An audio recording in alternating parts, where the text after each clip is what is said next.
Hello guys, nandito tayo ngayon. Ngayong hapon, nagbisita po ako dito sa aking tutubigan ng kapatid ko. Tinignan ko yung pinapahulipan ko kasi hindi ko na kayang maghulip. Masakit na ang likod ko at pagod na sa ilang buwang gawaan. Dahil ilang pwesto yung ginagawa ko, 4 na pwesto.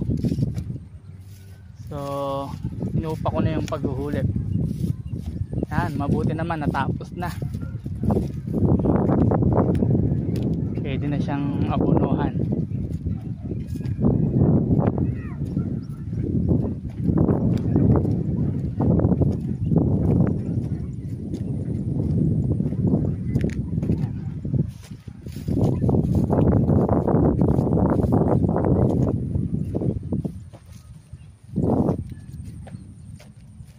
Tapos naman para ng hulip.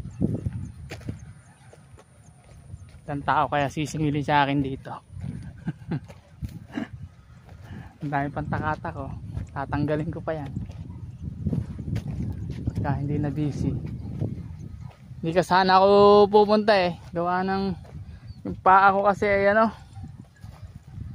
yung kuko na tuklap ang kuko.